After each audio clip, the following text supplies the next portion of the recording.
Amen, amen. Magandang gabi po sa inyong lahat. Malugod na paanyaya dito sa ating panalangin na sa pamamagitan ng telepono. Ito po ang Glory Tabernacle Healing and Deliverance Prayer Line.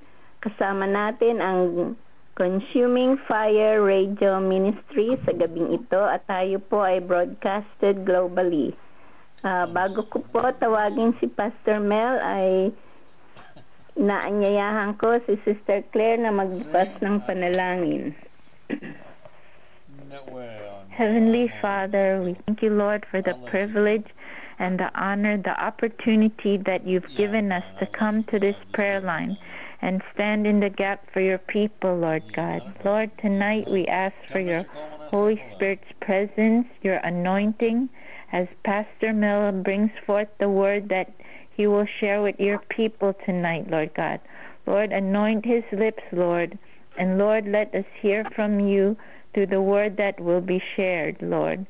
Let your name be glorified and honored on this prayer line. In Jesus' name we pray. Amen. Amen. Pastor Mel? Amen. Magandang gabi sa inyong lahat. Ito po ang iyong lingkod na si Pastor Mel. Nasa bahagi po tayo na magpapahayag ng banal na salita ng ating Panginoong Hesus. Sa gabing ito, ang pamagat ng ating tatalakayin sa tungkol sa Hebrew, sa aklat na Juan. Ang pamagat ng mensahe sa gabing ito ay walang kabuluhan kung walang pag-ibig. Walang kabuluhan kung walang pag-ibig. Ito po ang pamagat ng ating mensahe sa gabing ito. Hayaan niyo po muna na ako ay magpaunang dalangin bago tayo magpahayag ng banal na salita ng ating Panginoong Hesus. Aming Ama, dakila ka nga at makapangyarihan sa lahat. Salamat sa iyong kabutihan na pinagkalooban mo kami muli sa gabing ito ng pagkakataon na mabigyan ka namin ng papuri, pagsamba at mga panalangin, Panginoon. Panginoon, sa gabing ito, dalangin namin na ibubuhos mo ang iyong mahal na Espiritu sa lahat ng kaluluwa na iipunin mo dito sa iyong harapan. Sa pamamagitan ng prayer line na ito, na ikaw ang nagtatag, Panginoon. Aming Ama, sa pamamagitan ng iyong kapangyarihan, hinihiling po namin na katatagpuin mo ang mga pangangailangan ng bawat isa na narito sa iyong harapan, Panginoon. Panginoon, igawad mo po ang iyong kaluluwatian ng iyong mahal na Espiritu upang makapasok ang bawat isa sa amin sa iyong mahal na presensya ngayong gabi. Panginoon, ikaw lamang ang aming pupurihan at sasambahin sa aming buhay. Sa pangalan ni Jesus, Amen. Ang pamagat uli ng ating mensahe sa gabing ito ay walang kabuluhan kung walang pag-ibig. Pupunta po tayo sa unang Korinto, Kapitulo 13, versikulo 1. Babasahin ko po ang bahagi nito, ang unang Korinto, Kapitulo 13. Sinasabi dito, makapagsalita man ako sa mga wika ng mga tao at ng mga alagad at ng mga anghel, kung wala naman akong pag-ibig, para lamang akong batingaw na umaalingaw-ngaw at pumpyang na tumataginting. May isang lalaki na nagtanong sa ating Panginoong Hesus upang subukin siya. Ito ang katanungan niya. Sabi niya, Guro, alin po ang pinakamahalagang utos sa kautusan? Ano ang sagot ng ating Panginoon? Sumagot si Jesus. Sabi niya, ibigin mo ang Panginoon mong Diyos ng buong puso, ng buong kaluluwa, at ng buong pag-iisip. Ito ang pinakamahalagang utos. Ito naman ang pangalawa. Ibigin mo ang iyong kapwa gaya ng iyong sarili. Sa dalawang utos na ito, nakasalalay ang buong kautusan ni Moises at ang guro ng mga propeta. Nariyan ang dalawang pinakadakilang utos ng ating Panginoon. At ang pag-ibig sa kapwa, asawa man, kapitbahay man, magulang, o kaibigan man, ay mananatiling isang suliranin ng tao hanggang hindi siya natutong umibig sa Diyos na siyang nagbigay ng kapangyarihang umibig sa kapwa. Kaya nga ang kapangyarihang ibig tayo sa kapwa ay manggagaling lamang sa Diyos na siya ang magbibigay. Ngayong tayo ay nasa ika-21 siglo, 24th century, ang pag-ibig ay parang napakalayo sa puso ng napakaraming tao sa buong daigdig.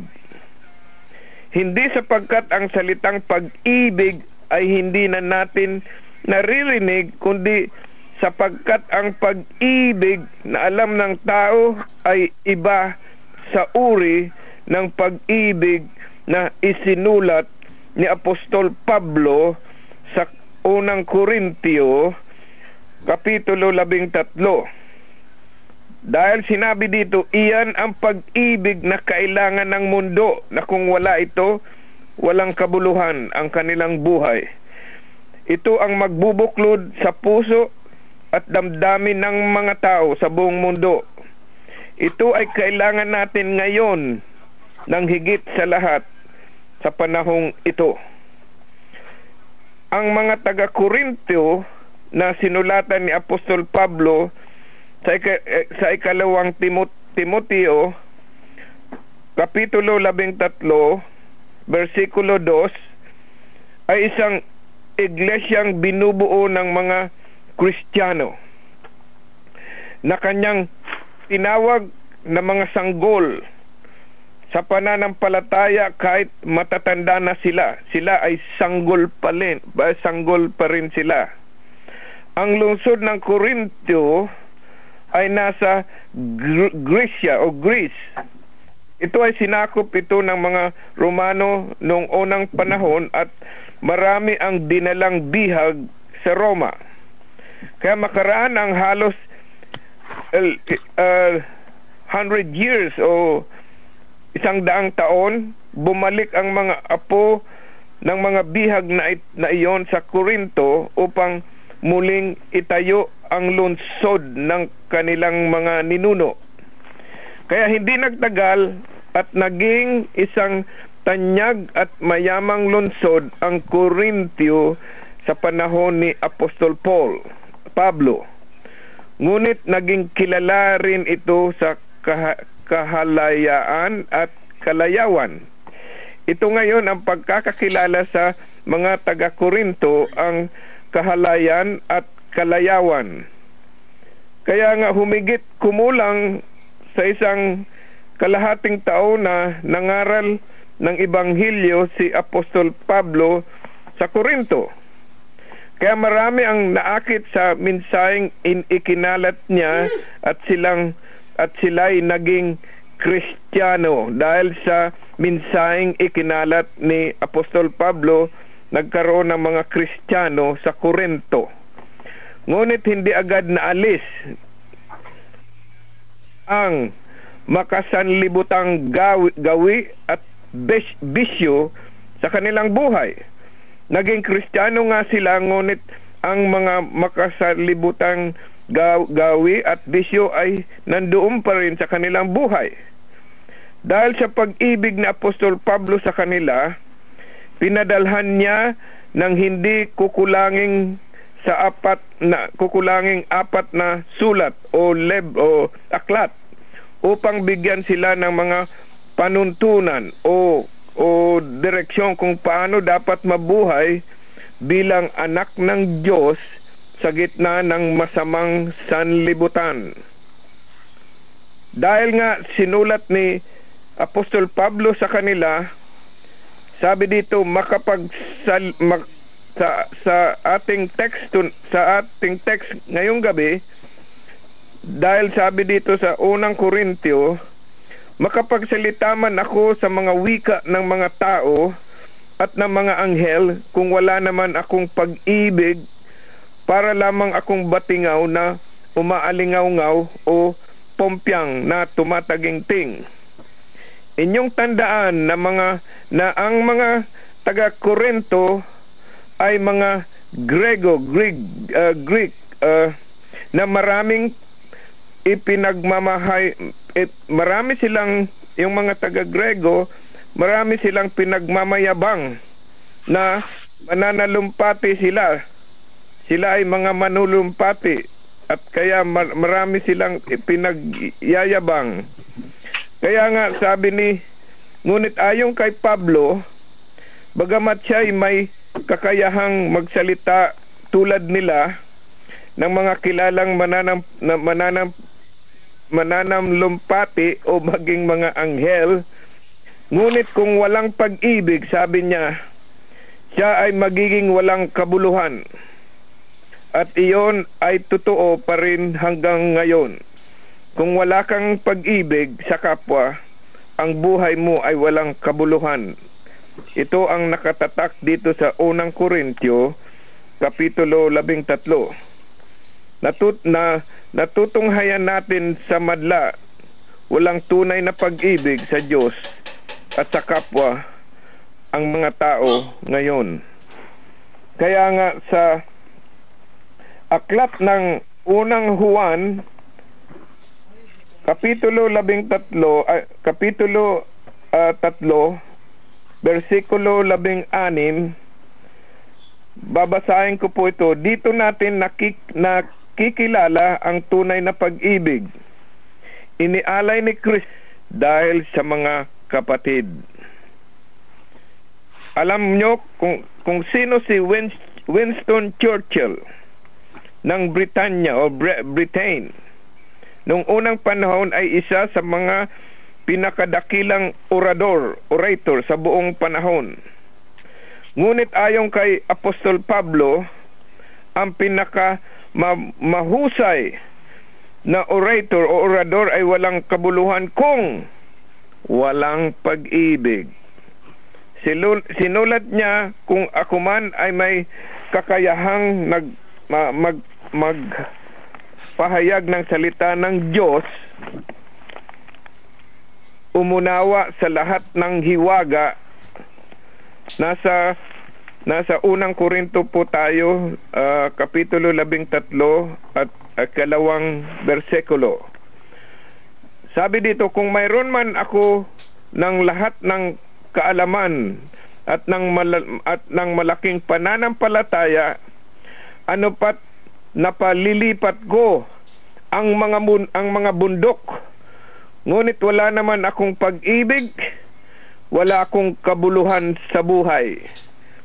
Sa ibang salita, kahit tayo man ay isang napakatalinong scientifico na maaaring makapagpaliwanag ng mga lihim ng sanglibutan o kilalanin isang taong may malaking pananampalataya at magtagumpay sa maraming gawain ng Diyos, ngunit kung wala raw tayong pag-ibig, ay wala tayong kwentang tao. Sa ibang salita naman,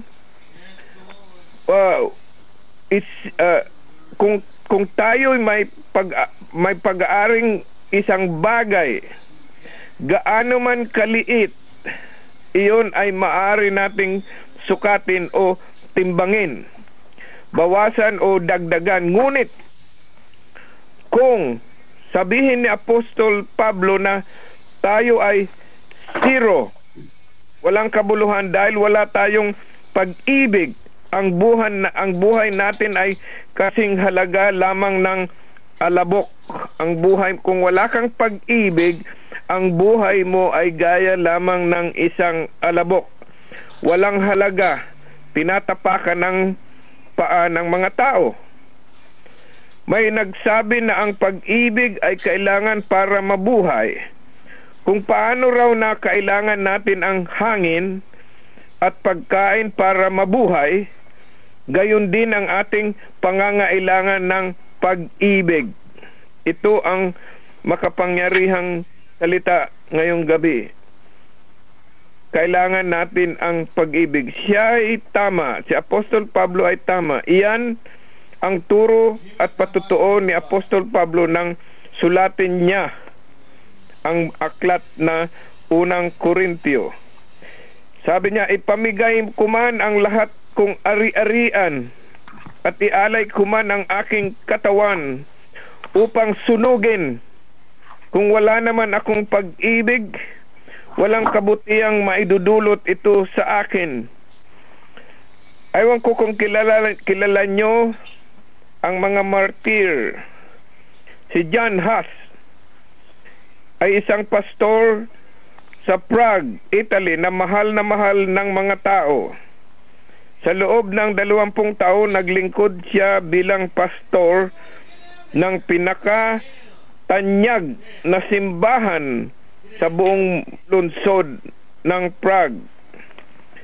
Baliwala sa mga tao ang maghintay ng oras para lamang mapakinggan ang pangangaral ng pastor na ito. Ngunit nang batikusin niya ang mga kabulukan, ang mga kapalpakan ng mga mayayamang tao sa kanyang panahon na walang pag-ibig, nagkaroon siya ng maraming kaaway. Si John Huss ay nagkaroon ng maraming kaaway. Nangaral si John Huss sa pamamagitan ng kanyang sariling wikang Bohemia na nagpamahal sa kanya sa mga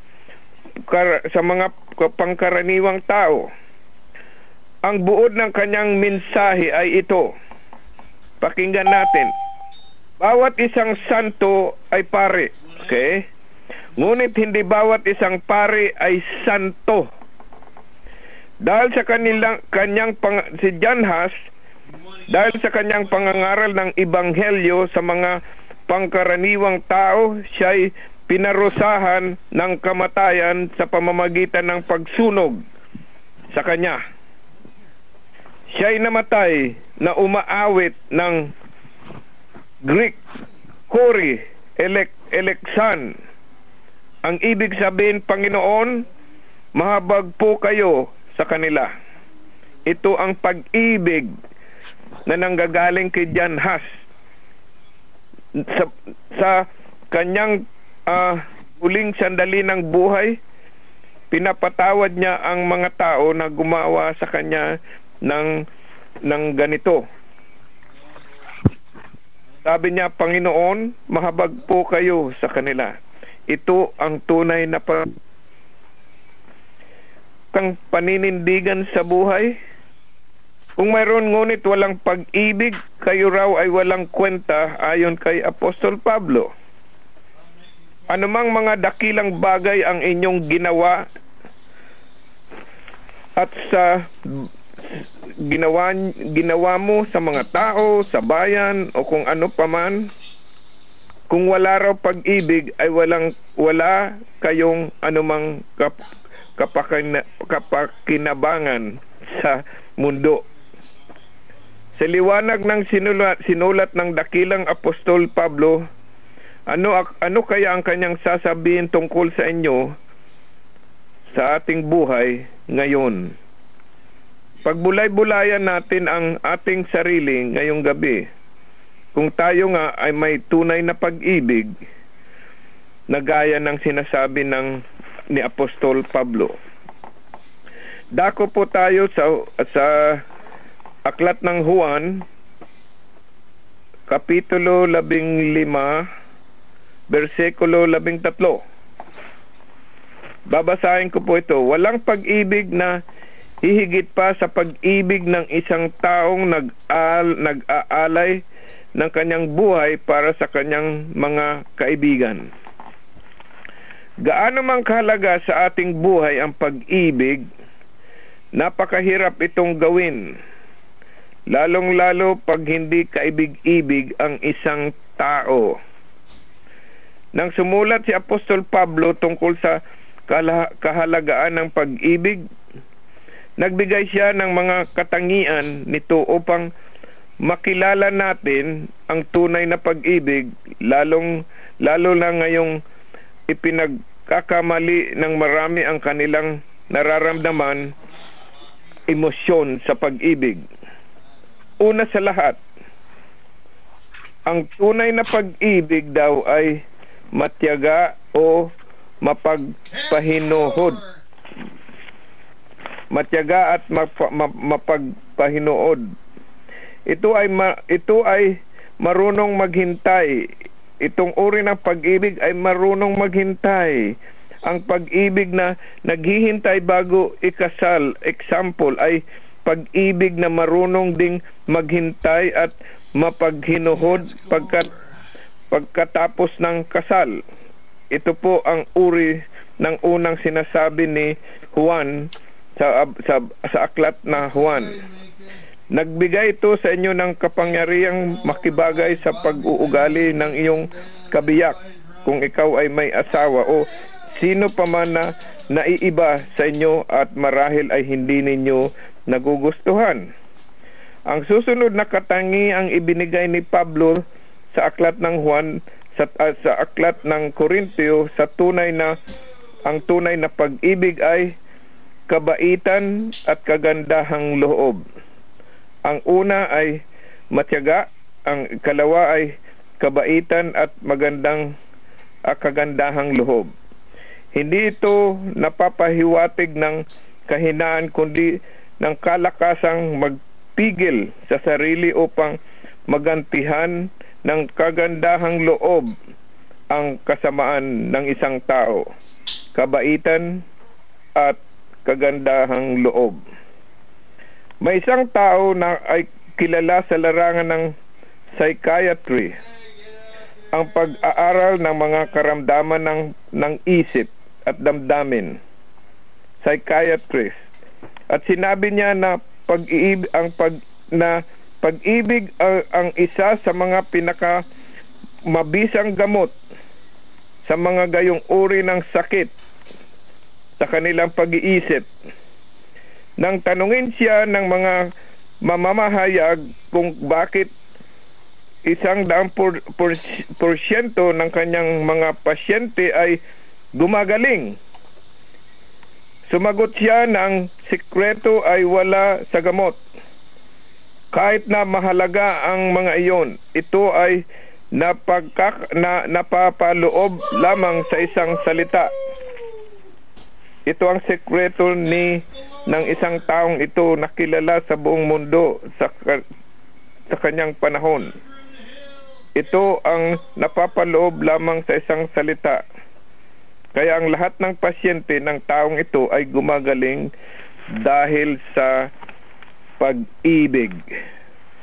Ang isa pang katangian ng tunay na pag-ibig na ibinigay ni Pablo ay hindi nanananghili. Ano bang ibig sabihin ng nanananghili?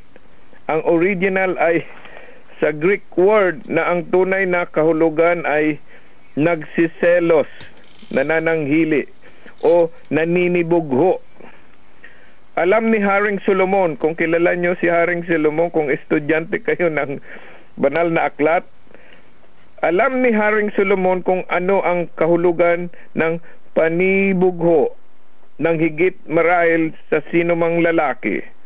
At siya ay sumulat na ang panibugho ay sinlakas ng kamatayan, tumutupok, parang apoy. Ang panibugho ay lasong laging nag-aalinlangan sa motibo at iniisip ng iba. Ito'y tunay na kaaway ng wagas na pag-ibig. Ito ang iyong kaaway, number 1 enemy, ang paninibugho. Ang ikaapat na katangian na tunay na pag-ibig ay hindi nagmamapuri o nagmamataas.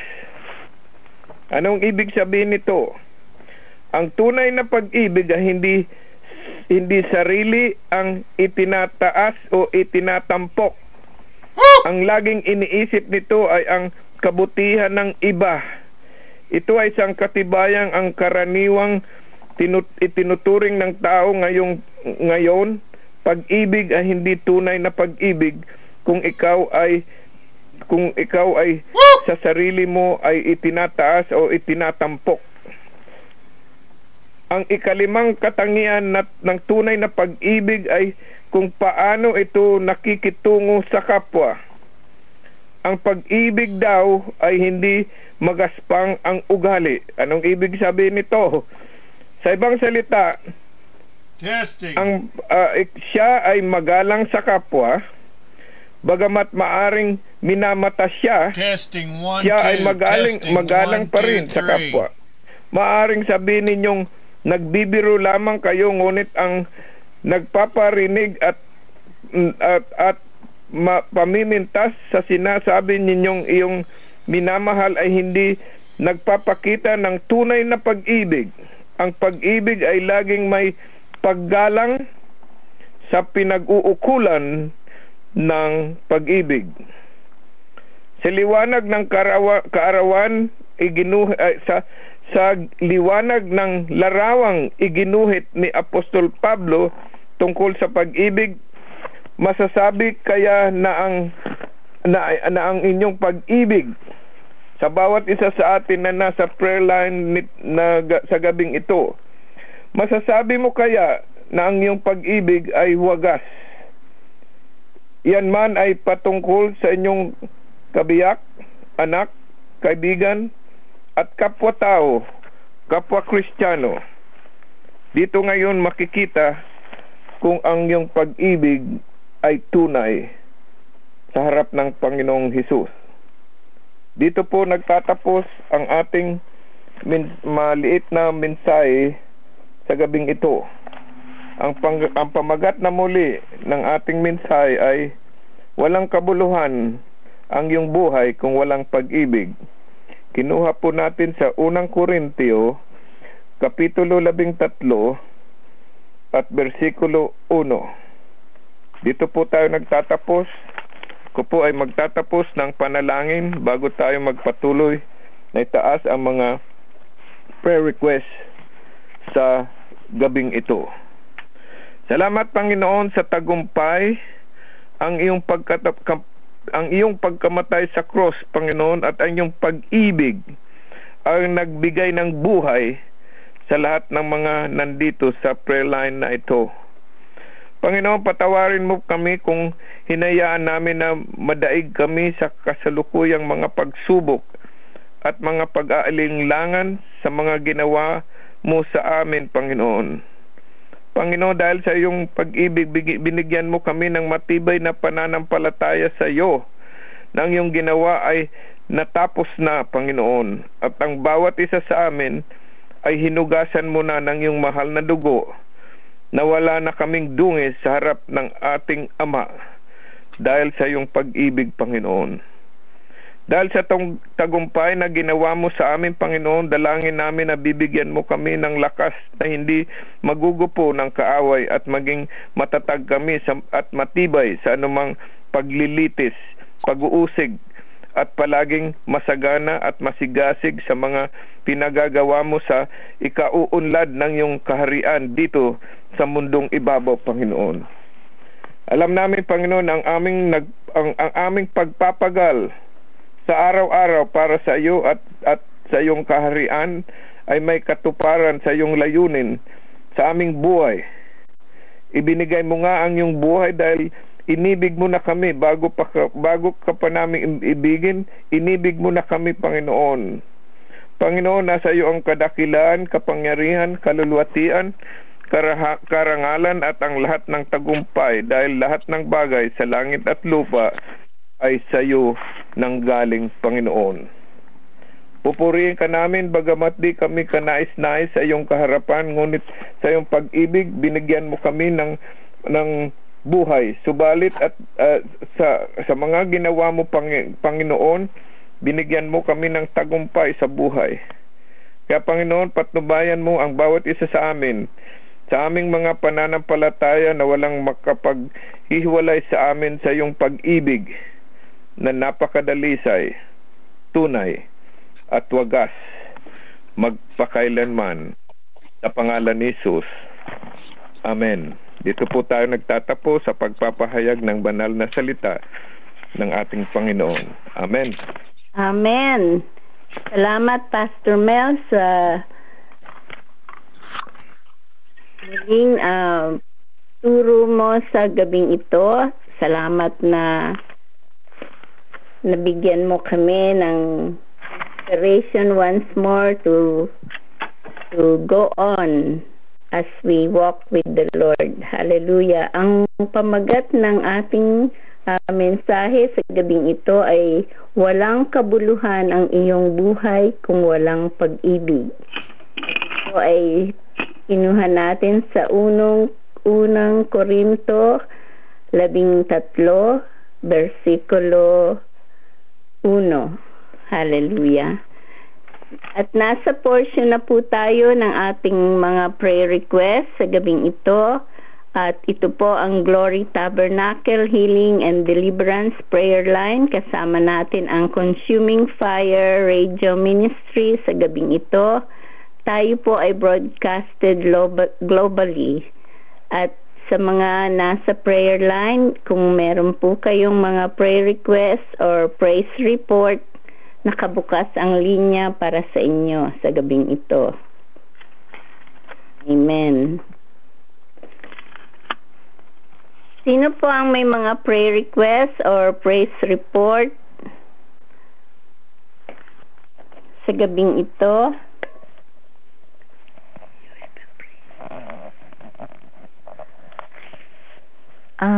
I just want to lift up the tornadoes and all the storms that are happening right now in the country.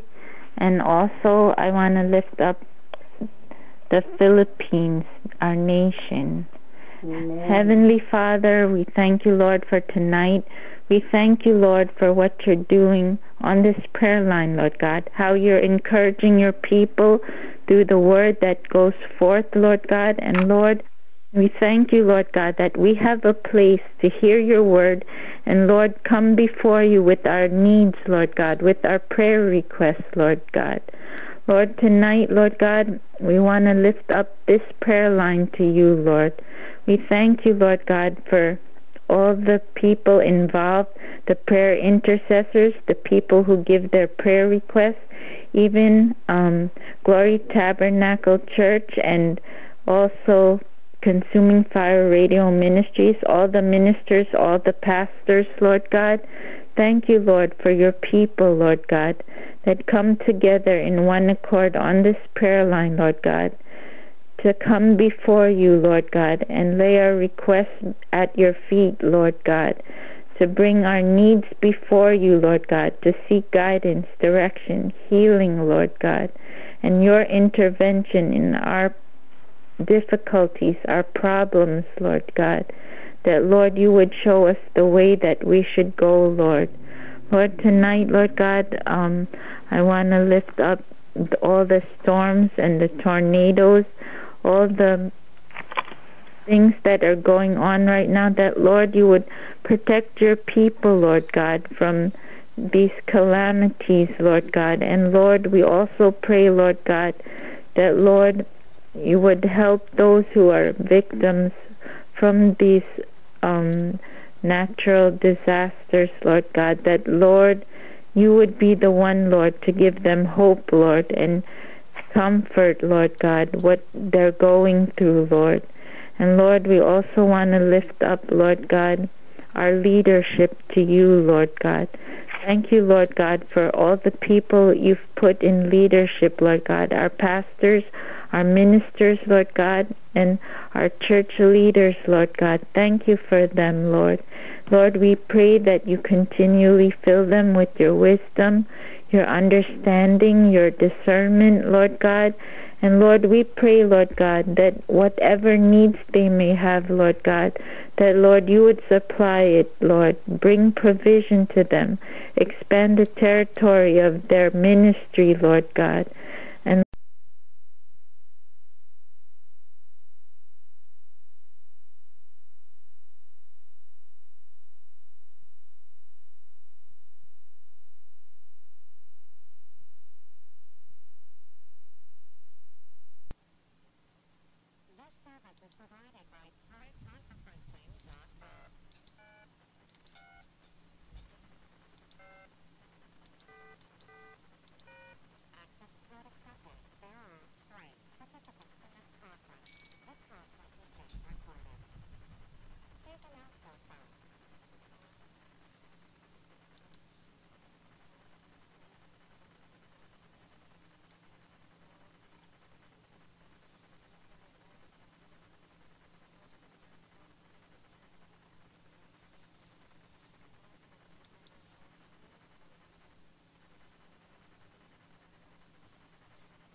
Be their help in their time of trouble, Lord God.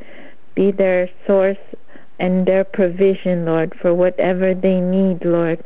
And Lord, we thank you for answering the needs of your people tonight, Lord God.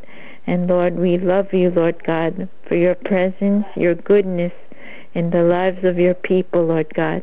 Lord, bless your people tonight, Lord God. Let them receive a fresh touch of your Holy Spirit tonight. In Jesus' name, amen. Amen. Thank you, Sister Claire. May I call on 917-600? Sister Marina. Oh, hi, Sister Lulu. Good evening.